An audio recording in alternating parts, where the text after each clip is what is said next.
ચાલો મિત્રો, આજે અહીંયા આપણે સ્વાધ્યાય 2.2 માં 7મો દાખલો લાસ્ટ વિડીયોમાં જોયો હતો. હવે 8મો દાખલો જોવાના છીએ.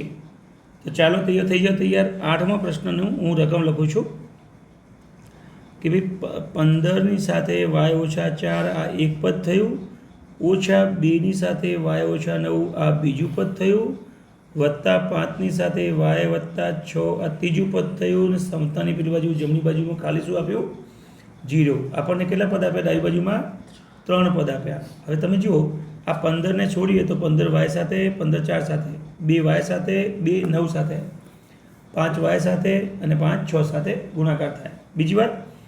બીજી વાત કે આ જે માઇનસ છે એટલે આ -9 સાથે ગુણાકાર થાય એટલે માઇનસ માઇનસ કેવો થઈ જશે? પ્લસ થઈ જશે. આટલી વાત આપણે યાદ રાખીને આગળ વધવાનું છે. તો ચાલો, તેથી 15y ઓછા 15 ચોકું 60 ઓછા 2y ઓછા ઓછા વત્તા 2 નવા 18 વત્તા 5y વત્તા 5 6 30 બરાબર 0. તેથી હવે વાયવાળા પદ કેટલા છે? 1 2 અને 3. આ 3 વાયવાળા પદ છે. તો વાયવાળાને ભેગા કરીએ તો આ 15 ધન છે અને 5 ધન છે, એટલે 15 ને 5 20, અને 20માંથી આ 2 માઇનસ છે એટલે ઓછા થાય. કેટલા થયા?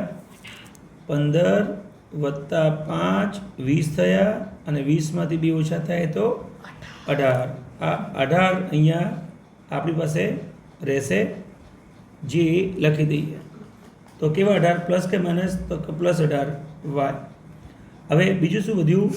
ઓછા 60 વધ્યા છે, પછી વત્તા 18 વધ્યા છે, અને વત્તા 30 વધ્યા છે. વધે ને? ઓછા 60 વત્તા 18 વત્તા 30. તો હવે આપણે શું કરશું? ખાલી ધનનો સરવાળો કરી દઈશું પહેલાં આપણે. તો 8 0 8 અને 1 ને 3 4 48 થયા. હવે ઓછા 60 વત્તા 48 એટલે ઓછા વત્તા બાદ બાકી થશે. બાદ બાકીમાં મોટી સંખ્યાનું નિશાન કયું છે? માઇનસ. તો જવાબ કેવો આવશે? માઇનસ. હવે આ 10 કો લઈએ તો આ 5 રહે, 10માંથી 8 જાય તો 2, અને 5માંથી 4 જાય તો 1. કેટલા થઈ ગયા? ઓછા 12. તો એનો મતલબ કે અહીંયા ઓછા 12 રહેશે અને બરાબર શું આવશે? 0. ખબર પડી ગઈ? હવે આને હું સમજાવી ફોર્સ લઈ અને ક્યાં મૂકી દઉં? થોડું નાનું પિન સાઈડમાં મૂકી દઉં. ઓકે. તો તેથી હવે આપણે આ 18y એમ નામ રાખો, અને આ બાજુ 12 ને પેલી બાજુ મૂકો એટલે કેવા થઈ જાય? ધન થઈ જાય. ખબર પડી ગઈ? તેથી y બરાબર 12ની નીચે શું આવી જશે? 18. તેથી y બરાબર 12 એટલે કેટલા? 2 2 4 4 તરી 12, અને 18 એટલે 2 તરી 6 તરી 18. ખબર પડી ગઈ? તેથી અહીંયા છેદ ઉડાડીએ, પેલા ભાઈ ઉપર નીચે ઉડાડીએ તો 3 3 ગયા અને 2 2 ગયા. તો છેલ્લે શું રહે? y બરાબર 2/3. શું બની ગયો તમારો આન્સર? આમ આપેલ સમીકરણનો ઉકેલ y બરાબર 2/3 છે.